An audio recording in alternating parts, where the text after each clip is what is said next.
All right, everybody. On today's episode of Locked On Avalanche, the Avs make some cuts, which kind of brings this roster and opening day roster into focus a little bit. But it's not just the cuts; it's also, wait for it, injuries. How about that? New episode of Locked On Avalanche coming at you. Your Locked On Avalanche, your daily podcast on the Colorado Avalanche.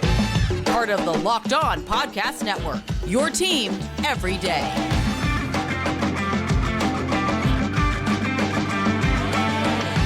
All right, everybody. Welcome to the Locked On Avalanche podcast. We're part of the Locked On Podcast Network, your team every day. I am your host, Chris Maselli. With me, as always, Mr. Shaggy Von Doom, Kyle Sullivan. Thank you for tuning in, making it your first listen of the day.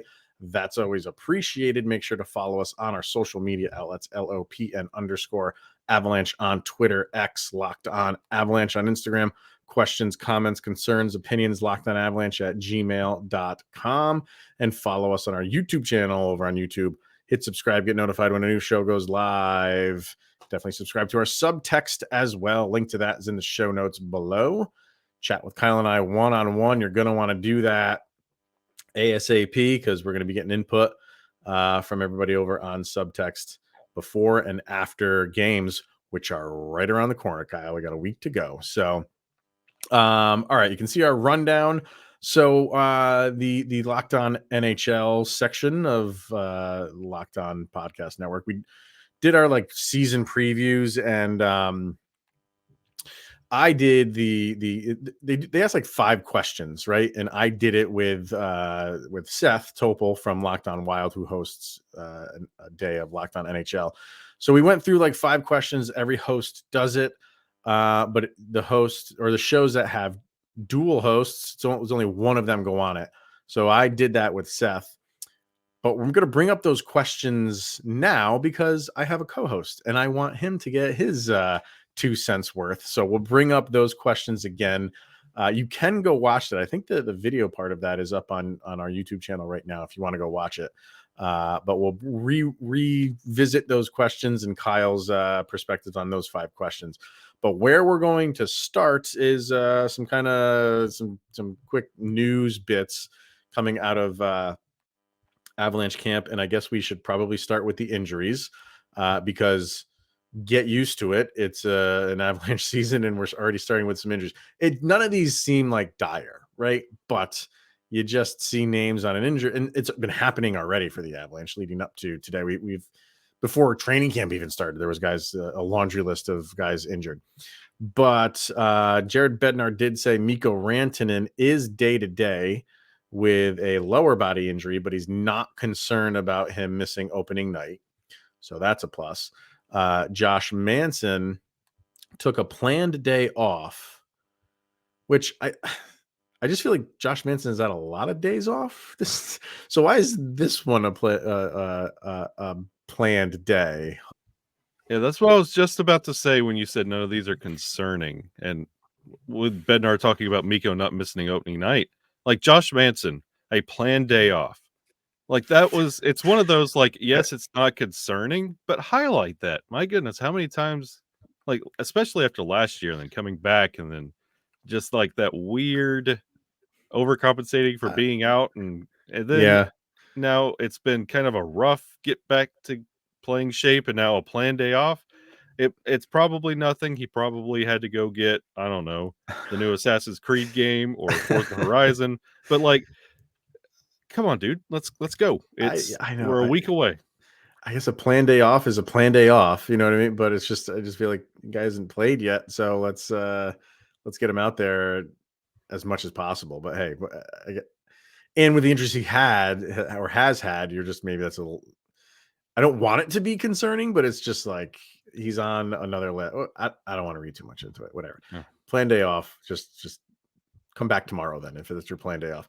But the other 2 on here, Jason Poland and Ben Meyers, are both day-to-day with lower body injuries. I think this just spells Ben Meyers is not going to be in the starting lineup on opening night against the Kings. I didn't think he was going to be there anyway because I don't feel like he played himself into that role.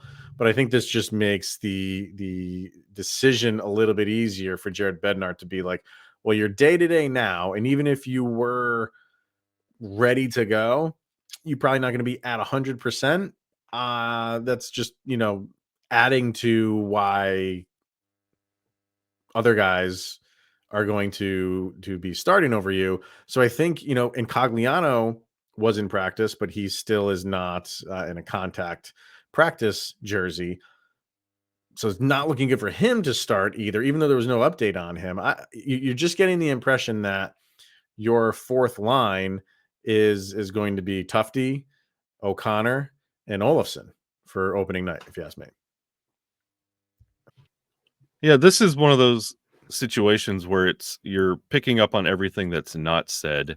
And it definitely feels like an LOC Tufte Olsen line because everybody else is kind of filtering their way out. And like you mentioned, like Ben Meyers has not done enough. Yes, he has NHL time, but so does Brad Hunt, who is now taking up residency in Loveland. Like it's Yeah. and I'm content with that line. And Oh, absolutely.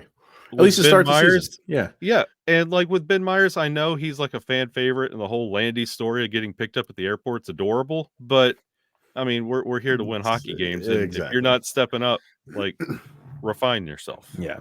So I think this gives Jared Bednar a chance to play those guys and say, okay, you did it in training camp and preseason. Now let's see what you can do. You might not have a lot of time to prove yourself, maybe a few games, but I think those few games will be really telling. If you can carry over what you've been doing in preseason into the regular season, you could keep that spot. The Cogliano thing will get interesting, but we'll see. We'll see where it goes. The other thing that Jared Bednar brought up was Justus Annunen, and kind of had some glowing reviews for him that makes you think that that this is where they're going to go with it. And this is another thing where it's like, if he wasn't performing or performing well enough to be the backup, they would have gone and addressed it. But I think they kind of just bided their time. Let's give him the opportunity in the preseason. If he does well, he's our backup. And I think it's one of those things where he's earned that spot. And, when it came to addressing the backup goalie position, it was odd that we heard about it, that the front office was looking into it, when that hasn't been the MO on how the Avalanche were constructed all offseason. Like, Ryan Johansson came out of nowhere, and then Tatar and Colton and, like, all these other moves, just you had no idea these were even on the table, and wonderful pickups. And when you heard the Avs were looking for a backup goalie, now it just feels like they were just trying to fire Eustace up. Like, Could have been. It could have like been. I'm sure there's some part of it feels like a fire up move, like a front office, like, hey, we've always been saying it's 1 or 2 years away for Eustace, Mm-hmm. where he now has the chance to get that backup position. Let's just kind of fire it up, see if he can really make a stand. And honestly, he has. I know he's dropped a couple games, but it's the preseason. But he's looked good out there doing it. Well, and Bednar said, that game, just that game the other day against Dallas, like Dallas was playing a lot of their starters. The Avalanche just had no firepower whatsoever, and he kept them in the game up until late into the third. So I think that was, impressive when you look from a coaching staff perspective. So I think he's done that. It could have been twofold. It could have been they were serious about, like, we might have to go find somebody. But you're right. Like, in the meantime, like, Eustace could have been hearing that, saying, like, well, give me the chance. And I think he's done that. I think he's done it. So, and again, that's another one where it's like, when you get your opportunity now, you gotta, put up and continue what you've been doing. You're not going to need to be out there as much as, like the Riley Tuftes and Frederick Olofssons of the world. But those few times where you do get the opportunity, take advantage of it. We'll see if that happens. They did make some other cuts. Nate Klerman went down. Peter Holland did sign his PTO. Trent Miner went down, which we didn't even see him in the preseason. Andres Pavel went down, who by all accounts had a pretty good game against Dallas. And Oscar Olausson as well, which we kind of expected, but it was still good to see that he had a good preseason. And Bednar said flat out that he likely will be up if they need to call people up. He likely will be someone that they will have to call, because again, he kind of earned it this preseason. Yeah, he's going to be the safety blanket. Anytime something goes wrong, we're going to be like, don't forget we have a louse. Yeah. And I think there's Loveland. going to be, it's one of those things where if someone's not performing well, Yep. there's going to be portions of the fan base that are like, bring Olafson up, bring a lot. Like people He, love those like young prospects that they just want to throw in and think they're gonna, catch lightning in a bottle. he's the new Sampo Ranta. Well, in that aspect, Yeah. I hope the play is not like Sampo Oh. Ranta because you're not going to be happy with that. All right, we'll get to these 5 questions, 5 burning questions, which were asked across the landscape of the Locked On NHL section of the Locked On Podcast Network. We will do that next. But first, we're going to hear from FanDuel, and you can step into action this NFL season with FanDuel, America's #1 sportsbook. Right now, we're telling everybody new customers can get $200 in bonus bets. That's guaranteed when you place just a $5 bet. You know what else is number 5? Randy Gregory, the now and former member of the Denver Broncos. That was, I liked him, but I mean, it just didn't seem to go the way they wanted it to go for some reason. I don't know. That's $200 in bonus bets. Win.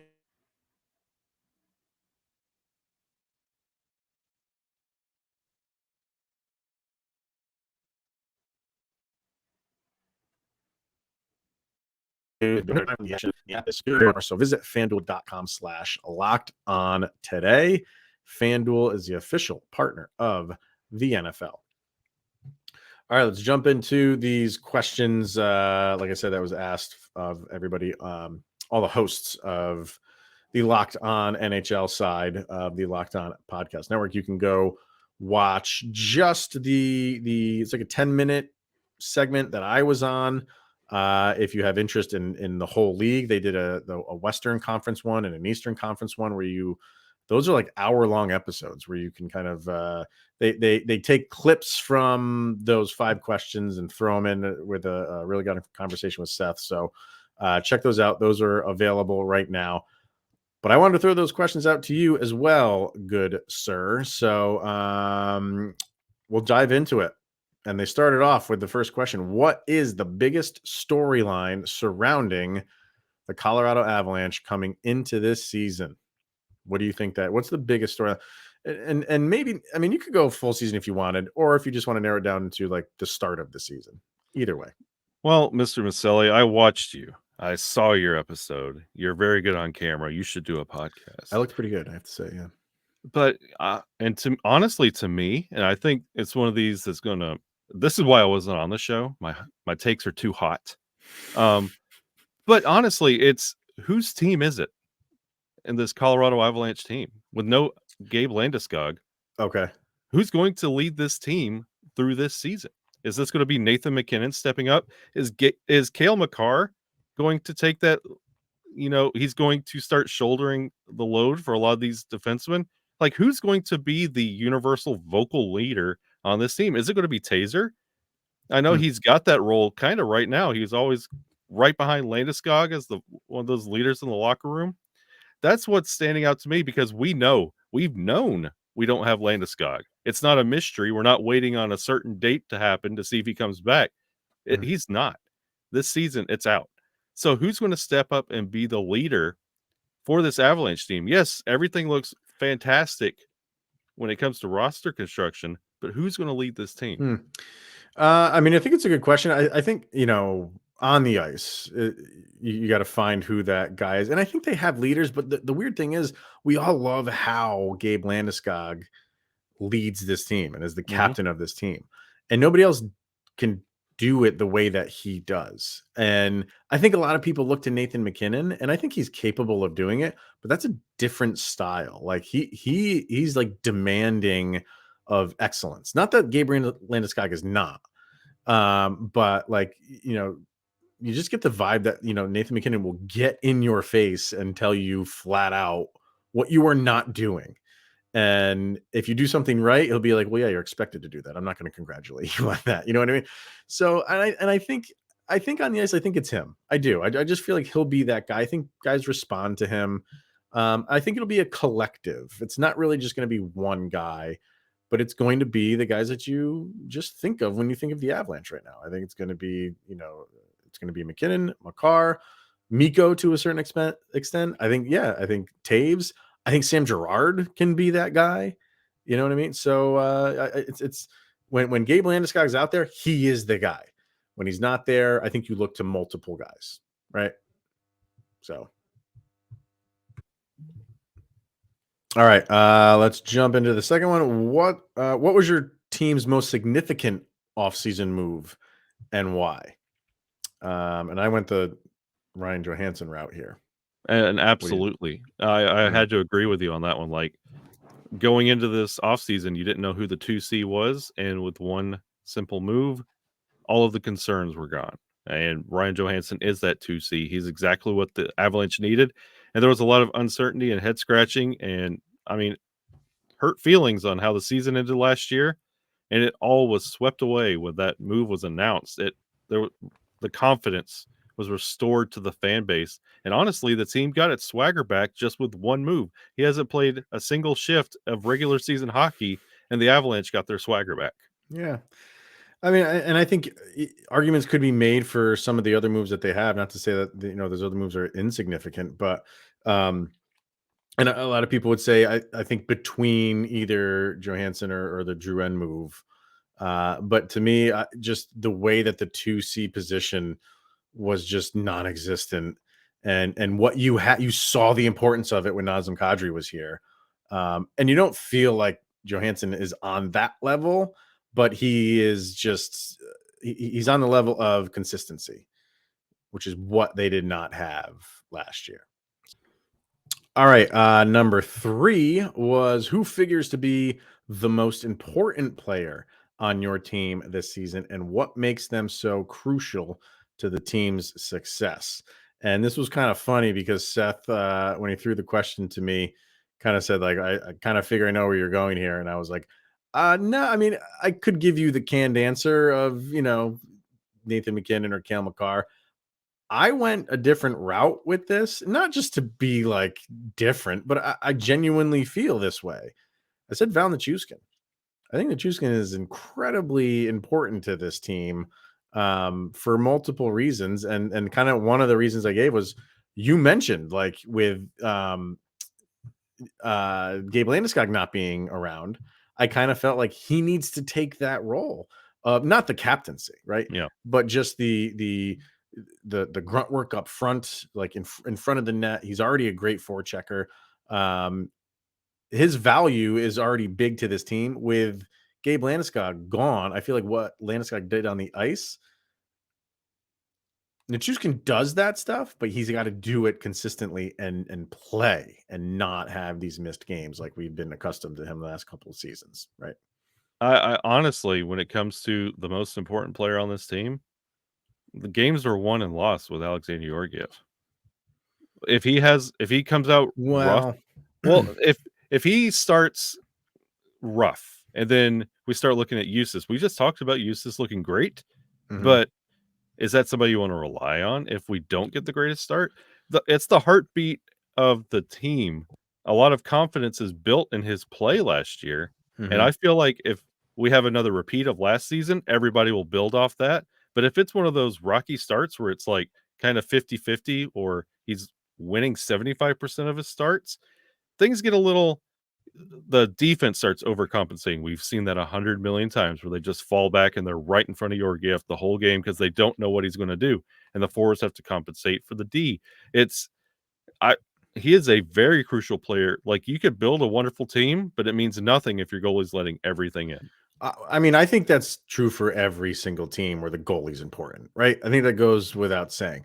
As far as this team goes, I think, I mean, yeah, he is important to them, but I think the Avalanche just have that mindset of, I've said it before, it's like the Denver Broncos mindset of, the late 90s, early 2000s of running backs.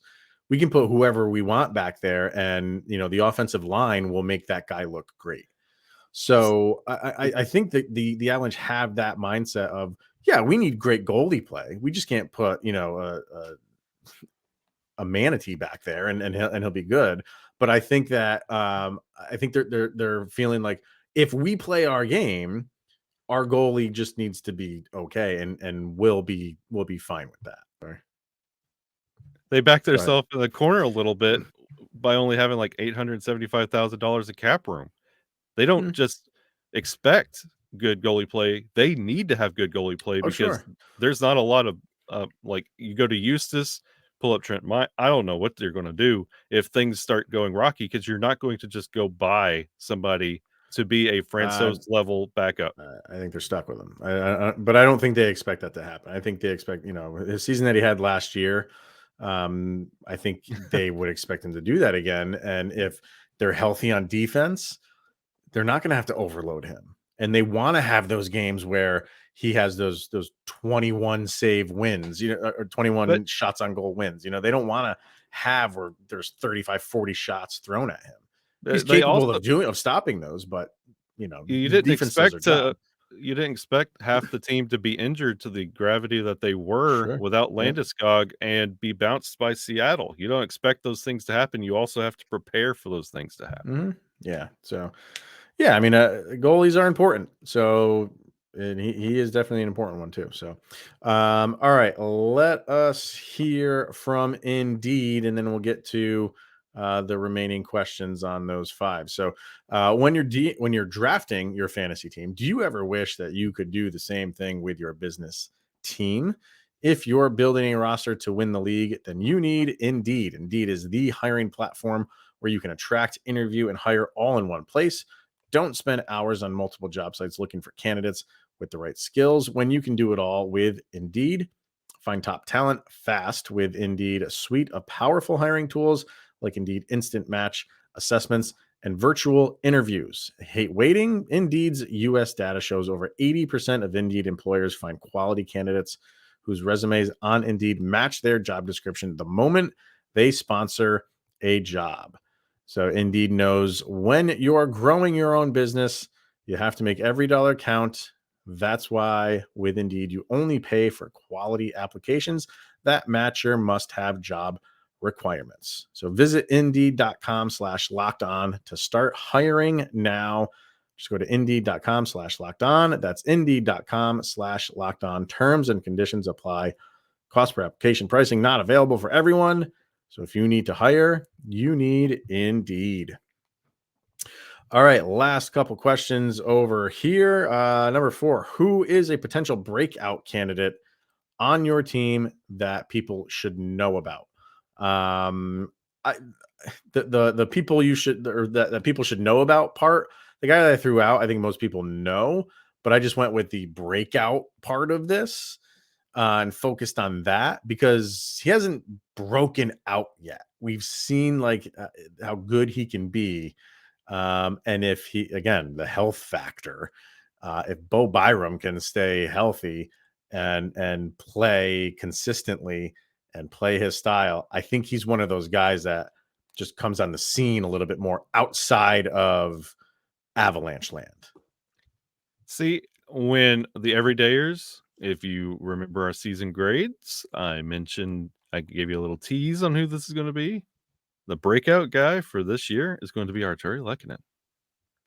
Yeah, he's another one that I mean, and he I mean, in some ways, I think he's broken out again, maybe within Avalanche circles more.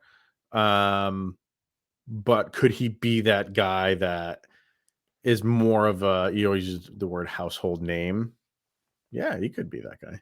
Yeah, especially now that he has like a better team around him and Drouin coming in. I feel like we're sleeping on Lehkonen a little bit.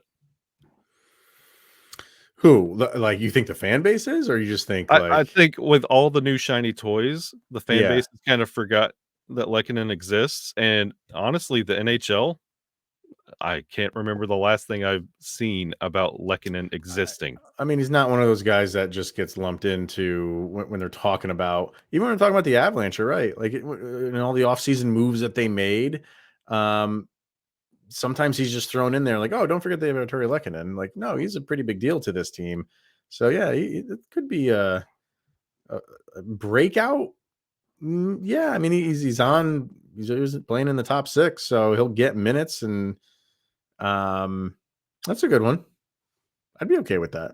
Yeah. That's a good one. All right. And finally, what would a successful season look like for your team? And what's at stake if that's not achieved? I went the route of they can't repeat what they did last year and have a first round exit. I would say they can't even have a second round exit. This team is built for championships.